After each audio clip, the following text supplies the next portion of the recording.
Yo, what's good, man? It is story time. It's your boy MJ back again with another video. We have another crime time story, man. Today, we got man films chilling videos before doing the unthinkable. And if you've seen the past couple of videos, you've seen these videos are intense. They are a little on the wild side. So I'm done talking. Let's go ahead and get to the video. Shot people. We got an employee that shot people. Racist. Just flat out racist. He posted on Facebook last night and he came to work all weird. Boss man makes black jokes every day. My name is Black Jerry. But I just remember looking up and I saw Jerry with the gun. He did one of these and pulled the trigger at my dad. You guys. And I really hope y'all do this. In Clinton Township, Michigan, an employee films his damn. morning commute to work, ranting about alleged racism, bullying, and mistreatment by his coworkers. The last thing they ever expected was for him to enter the workplace armed with a gun and murder on his mind. The kid didn't look like he had a care in the world, and he just did any of that. The following is based on official police records, and the footage has never been seen before until now. On the morning of January 9th, 2018, 25-year-old construction worker Jerry Motley Jr. begins recording on his way to the office. So, now we're recording. I'm gonna tell you, like I told these numbers, like, they just did, like, So outrageous, racist bull. I need the full story It's like time and time before I and start time making word. conclusions, man. Just racist. Just flat out racist. There's no if dude used the word like a million times. Boss man makes black jokes every day. My name is Black Jerry. I'm the lowest paid in the company. Been there for a year. Pretty much and I got a best friend that works there too. So it's like even my best friend sat there and pointed out a branch like, oh Jerry, which one you want to be hanged from? Him and John. What? Y'all Hold on. It's like, Your best friend saying that. If your best friend saying that, that's not really your friend. I'm the lowest paid in the company. Been there for a year. Pretty much and I got a best friend that works there too. So it's like, even my best friend sat there and pointed out a branch, like, oh, Jerry, which one you want to be hanged from? That's not your friend, bro. That's not your friend. No matter how many times they try to joke or how it comes off, that's not your friend. It's like, y'all think like, doesn't like, click. Like, y'all are ignorant. Y'all just think money is the power of everything. Really, a weapon is the power of everything. I'm just basically saying, you guys. And I really hope y'all do that. Minutes later, Jerry arrives at his workplace.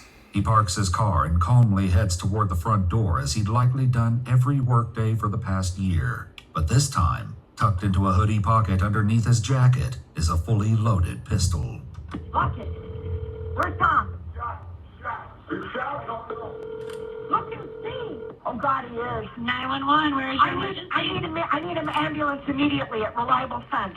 Because we got an employee that shot people. Where is the person that shot you? I don't know. We have 4 rooms back there and when I'm in a locked room. I need police and I need an ambulance staff. Okay, where I have everybody coming. Where is the victim? He's right next to me and I don't know who Okay, is he? All right, is he breathing? Yes, he's breathing. Okay, where is he shot? In the chest. Okay, do we have anything to put on the wound? He's got his glove against it now. Hey, that chest is tough, boy. All right, who's the person? He shot my brother. I have 2 people shot. Okay, where's the other? Brother, he's trying to leave. I need police now. The dispatcher requests information about the suspect's car, but the woman on the line is unable to answer as someone delivers a crushing confirmation. You mean my brother's shot? Ma'am, take a deep breath. Ma'am, we have everybody coming, okay? Ma'am, somebody get on the phone with me, please. Ma'am, hello? Ma'am, hello? Black Jerry? As more calls Black reach Jerry. dispatchers, Well, I mean, they they're confirmed able him, to Black learn from Jerry. other employees that But the they calling him suspect that. fled the scene in a gray Saturn. It's the black male. He works with us. I don't know. He posted on Facebook last night, and he came to work all weird. Okay. Listen, we got everybody coming to help you. Take a deep breath. What's his name? It's Jerry Motley. He shot Tom? What the? I have one Conscious person and breathing? Conscious and breathing that shot. He's standing right. Okay, all right, and what about the other person? Other person's on the ground. Looks like he's dead. The Clinton Township Police Department arrived to the shocking aftermath of Jerry's rampage. One victim, Angelo Joe McCauley III, was treated by paramedics at the scene and transferred to McLaren Hospital with multiple gunshot wounds. In a back office, the business owner, 61-year-old Thomas the Edward brother? Badke, was found face up on the tile floor in a pool of blood, with a fatal gunshot wound to the head. Hey, The damn. murder weapon, a semi-automatic pistol, was found near his legs, containing 7 unspent rounds. Several employees were brought into the police station and asked to describe for detectives exactly what happened. Seem like you're the only black person in there. Tom's office in the morning to find out what we're doing for the day, and I'll just kind of talk and see what's going on. And Jerry was just acting really weird this morning. In what way? Was he not talking to people like he normally does? No, yeah, just not talking. Just and his buddy Jeff in the other room was like his best friend, And Jeff said hi to him, and he's like, and just walked away, just mumbled something, and walked away. I'm like, okay, that's weird. Well, anyways, we're all in Todd's office to find out what's going on. And all of a sudden, we're like, just thinking like, where's Jerry at? And then all of a sudden, we seen the back door open, and then Jerry walks out like this. Jerry pulls the gun out and says, "You mother, I told you stop with me." Blam, shot once. I've been to shooting range. I know what it smells like when you shoot a gun. I'm like, what the? When he shot Angelo, you can hear Angelo hit the ground. Lori, the deceased owner's sister, described what happened next. I can play it in my mind. Into my view came Angelo, and he's like this, and he goes, "My God, that hurts." And Jerry was there, and I said, "What the hell? What's going on?" Because I heard the sound. I was a cat, a firework. Never in a million years. And he turned and he went this way through the door, and the door slammed and boom, boom against the door. And I was trying to push against the door, and I couldn't. I'm like, what is going on? Because I could hear it all against the door. But when he shot Joe, he was still going after Joe. He didn't have any intentions on going in the office because he was walking past the office. And I think that's when Dylan was right there and jumped on him. But when he was walking past the office, I could have sworn I heard him say, "I'm sick of this bull." Employee Dylan then attempted to stop Jerry from firing the gun again. I grabbed both of his wrists and threw him up against the wall, and I couldn't hold him forever, and I knew that. I held him for about 20 seconds, and then he found a way into the office, and Tom, at the time my boss, the second guy that got shot, he was trying to lock the door. It was then that Jeff jumped in to help, but the struggle spilled over into the owner's office. He moved into the office, and he still had the gun, and I looked, and my dad, since Jeff was on him, my dad saw that, and he wants to grab his arm and try to get control of it so no one else got shot. And then I saw that, and they were leaning on my dad's desk. And so I jumped on Jerry, and I put him in a chokehold.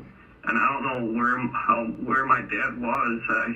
I know he was in there somewhere, but I just remember looking up, and I saw Jerry with the gun. He did one of these and pulled the trigger at my dad. Then after that, Jerry had the gun like this, and he shot it at the wall, and then he ended up dropping it. I don't know if it was because I was still choking him, so I don't know if he was losing consciousness. Then after that, would be him and Jeff just fell to the ground in the doorway. And I remember looking up to the right, and I just saw my dad laying there. I could tell he was almost passed out. That's wild, man. And I kind of let off because I didn't want to kill him, you know what I mean? But I sat there telling him, I was like, you just killed my dad. I knew right away when I saw him laying there that there was no blood on me. No. Did he? No, I got up. Since I was the first one to get up, I walked out front because I didn't know what to do. Because deep down I knew what happened, but I didn't know what to do. It was then that Jerry, just as casually as he entered, made his way back to his car. However, he didn't make it far. Just 1 mile down the road from the business, Jerry lost control of his vehicle, slamming into the rear of a flatbed truck. It's karma Despite for you. not wearing a seatbelt, he survived and was seen by the truck driver crawling out of a shattered window, fleeing on foot. Well, this is the end. And it's just crazy because, like, Niggas recording his this morning I was demise. asking what was wrong with Jerry, and, Jeff told me, did you read his Facebook status?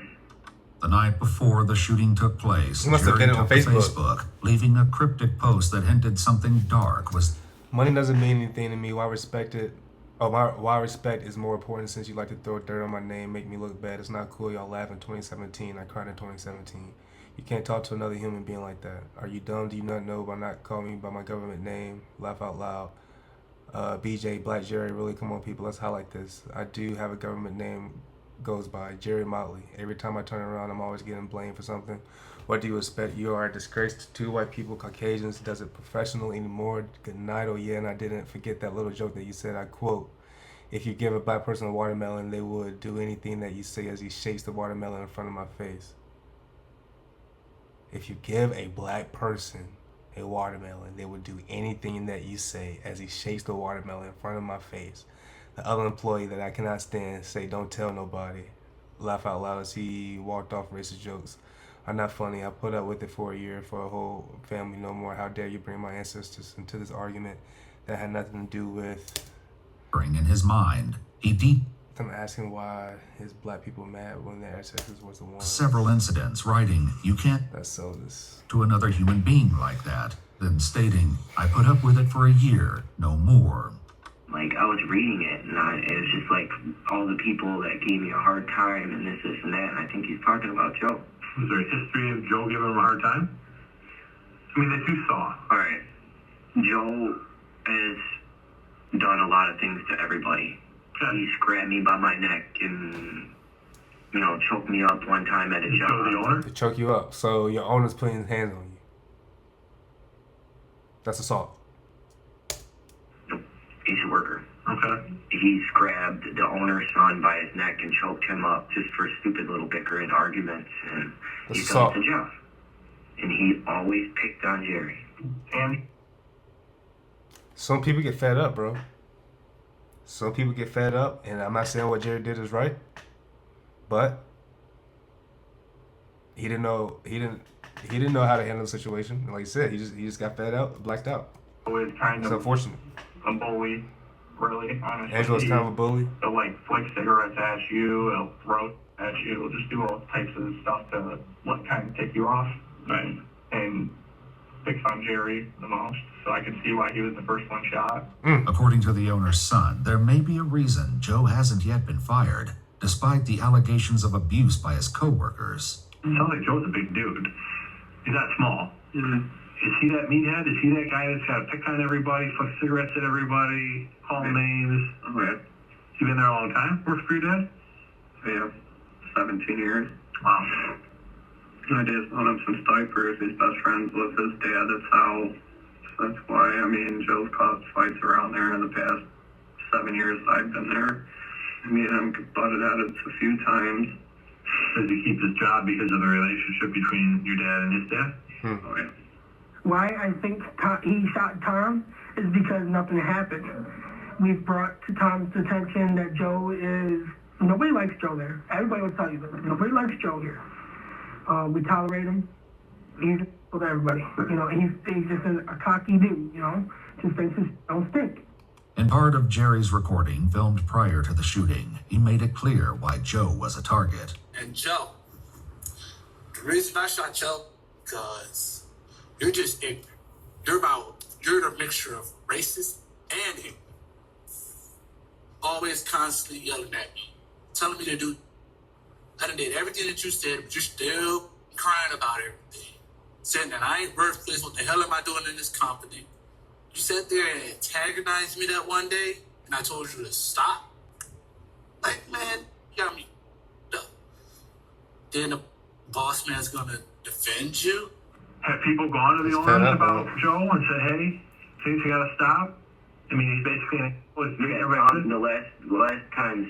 The last situation Joe had with somebody was with me, is when he grabbed me up on my neck one time, and I told Tom, look, I'm either gonna quit, or you need to tell Joe, like, you're gonna do something for him, like, get him help. And, you know, Tom told me I'm gonna tell Joe to take anger management. I said, you know what, all right, I'll get over it. We're all family, we all gotta work together. I'm gonna put roofs over our heads. That was it. After wounding Joe, killing Tom, crashing his car, and fleeing on foot, Jerry was quickly apprehended when a Roseville police detective saw him running into a subdivision and successfully tackled him to the ground. He was then handcuffed by an officer with the Fraser Police Department, who later returned him to the custody of Clinton Township. He now sits with detectives who will hear a haunting confession regarding his motives for the brutal attack. I got the job through my best friend. Okay, my best friend is Jeff. Pretty sure you talk to him. Talk to him.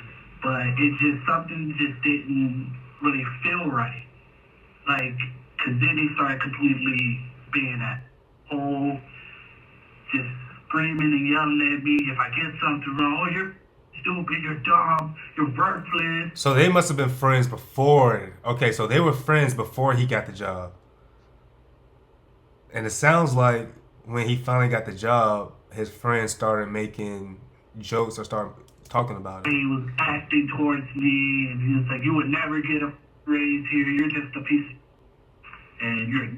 And then every time we get in an argument, he reverts back to racism, and it's like I'm at a losing chance. And then whoever's with him, they're tagging along, they're laughing at the joke, so I'm just like a target. And it's just a constantly target every single day of my life. Jeff, who explains he's known Jerry since high school, admits there was name-calling at the job site.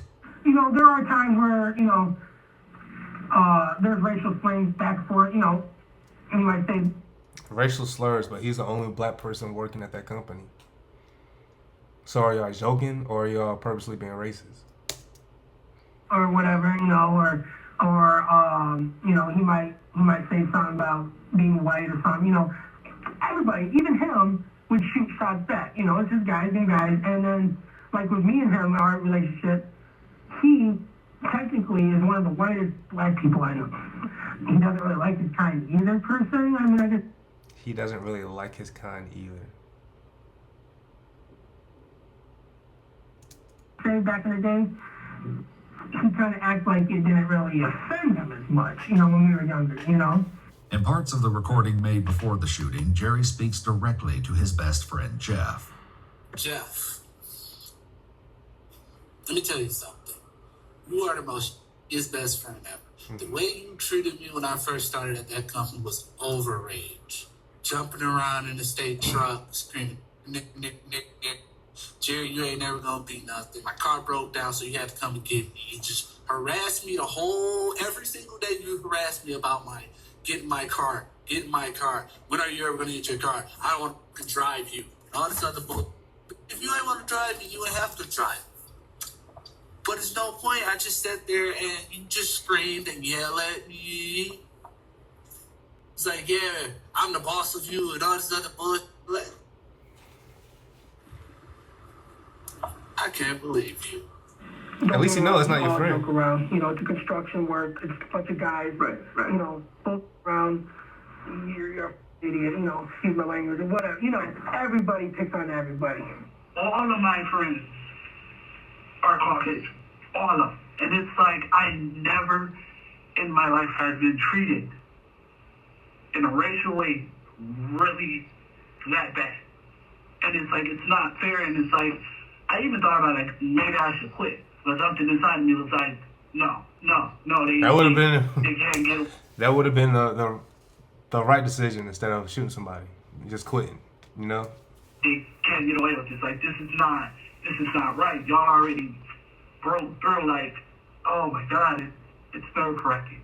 Just thinking about it, like, it's like, how do you treat another human being so bad and expect him to be perfectly fine with it when it's a constant thing when he told y'all multiple times to stop? Jerry points to the nickname Black Jerry Black as Jerry's a source crazy. of resentment. But employee Dylan shares their reasons for addressing him this way. We do call him Black Jerry, but it's not because we're trying to be racist. We have multiple Jerrys that work with us. Okay. And it's the easiest way. And he never told us that he didn't like it, so.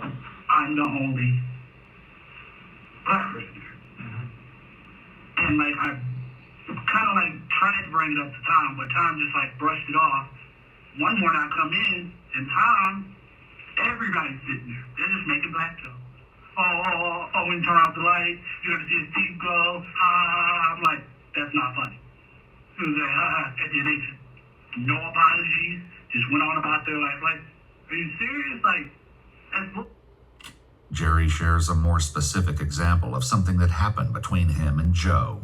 One day I was extremely pissed off, like I wasn't having a good mood. And for some reason, Tom sent me with Joe, and Joe was just being and I was like, dude, can you just leave me alone? So I kind of got pissed off, and I went in the truck. He's hitting the window while I'm in the truck, just terrorizing me.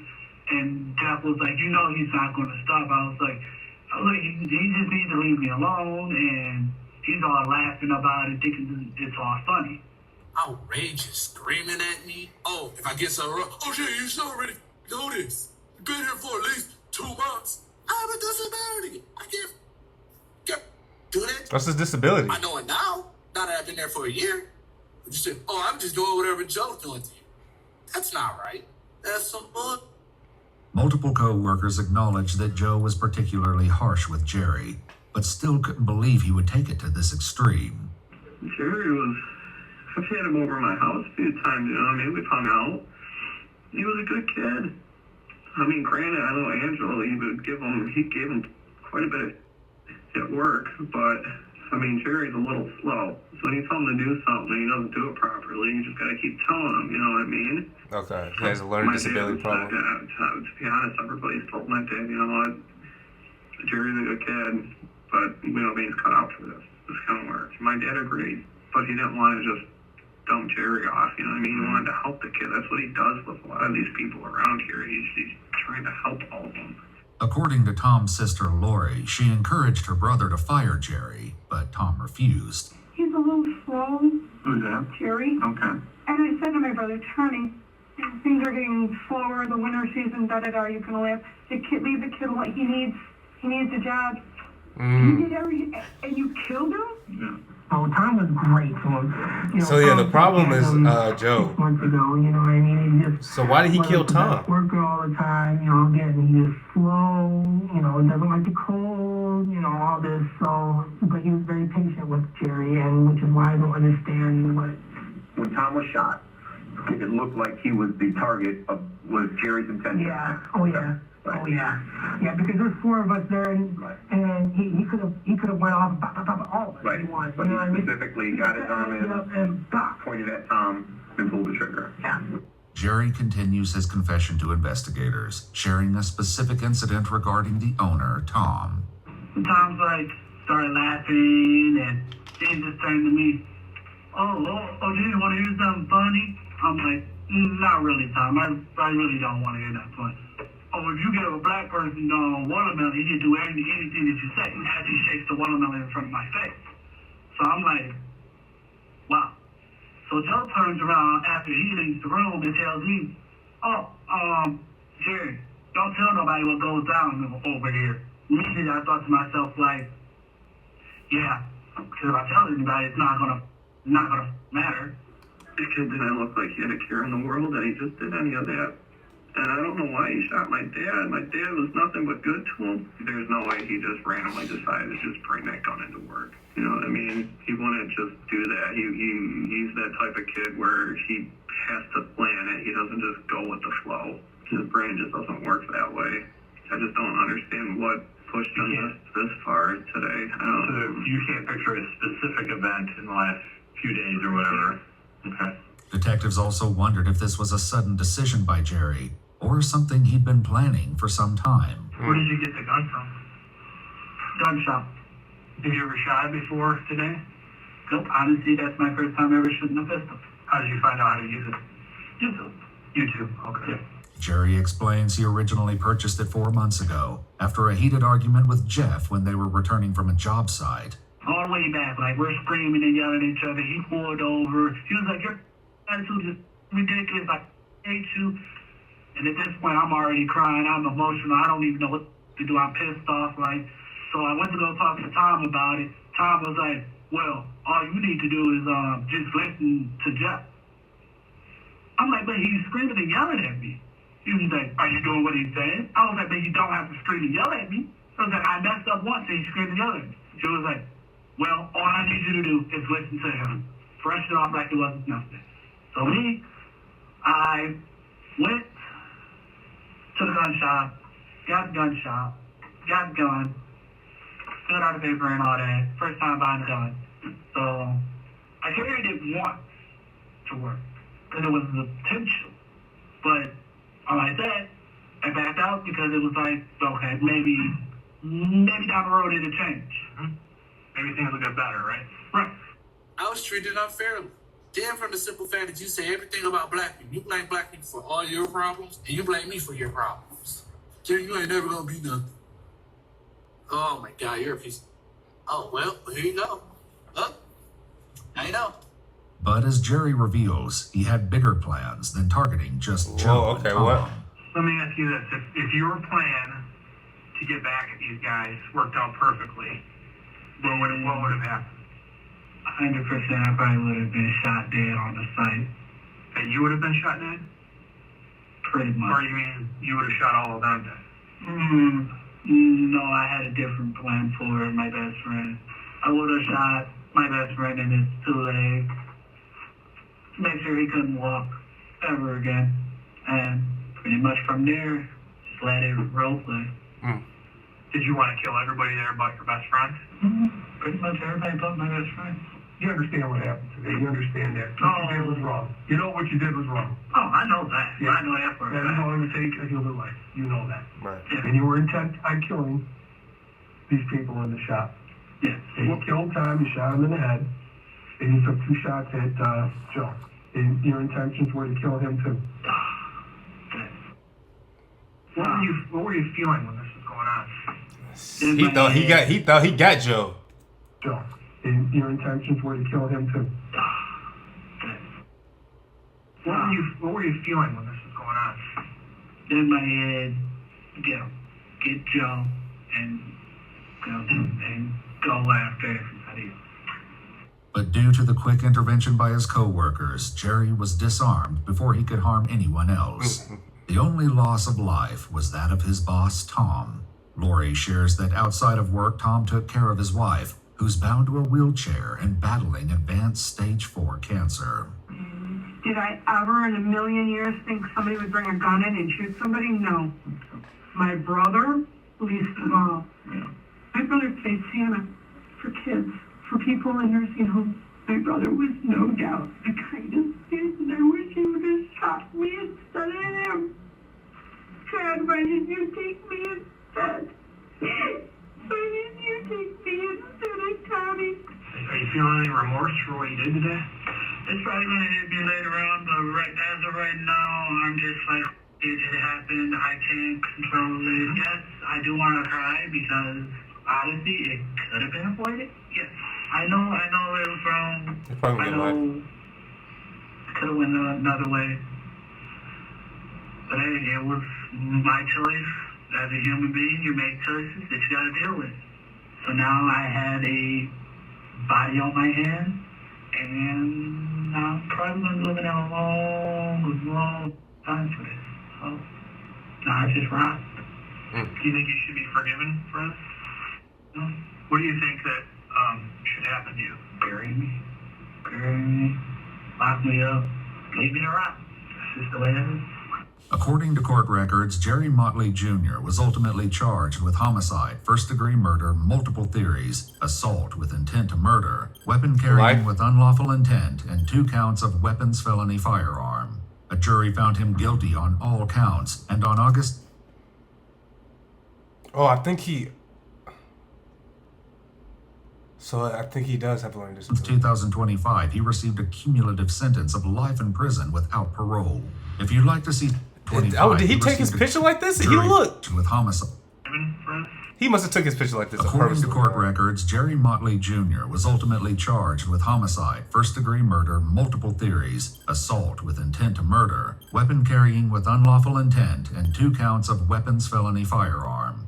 A jury found him guilty on all counts, and on August 7th, 2025, he received a cumulative sentence of life in prison without parole. If you'd like to see select new videos early and help us keep uncovering... Hey man, that's gonna do it for today's video. Just make sure you're treating people the way you want to be treated, man. Alright? That's all I gotta say. Thank y'all for pulling up. Please like, comment, subscribe for your boy. And I'll see you on the next video, man. I'm out. Peace.